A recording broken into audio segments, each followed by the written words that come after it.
Maithili express की शानदार प्रस्तुति।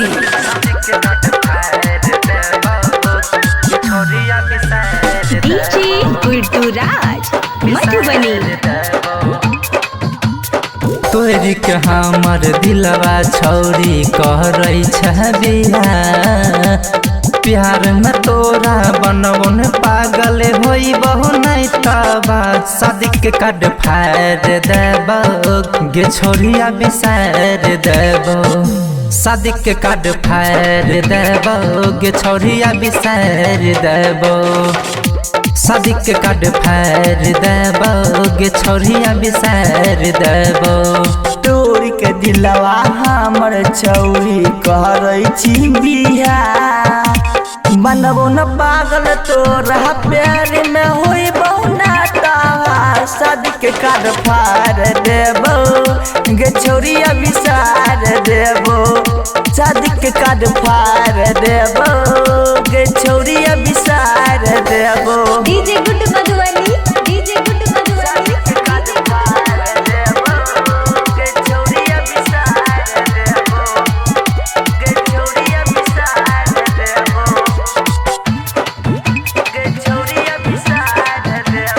खुशी रिकॉर्डिंग स्टूडियो बलुआहा। एक साथ है मैं तू रहले साथे मैं तू घुमाने छोड़ के नहीं हम जइबौ सब दिन कहली चलेंगे टेंशन हमारा छौरी करबो न बिया शादी के कार्ड फाड़ देबो गे छोरिया बिसार देबो शादी के कार्ड फाड़ देबो गे छोरिया बिसार देबो शादी के कार्ड फाड़ देबो गे छोरिया बिसार देबो। DJ Guddu Madhubani, DJ Guddu Madhubani.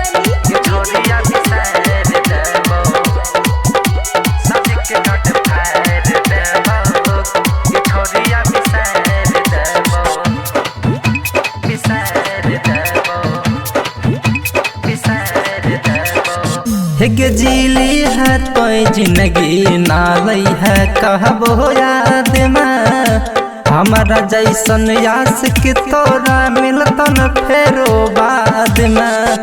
Writer ऋषि पिंटू राजा होलो बहुत तवा शादी के कार्ड फाड़ देबो के छोरिया बिसार देबो शादी के कार्ड फाड़ देबो गे छोरिया बिसार देबो शादी के कार्ड फाड़ देबो गे छोरिया बिसार देबो। खुशी रिकॉर्डिंग स्टूडियो बलुआहा।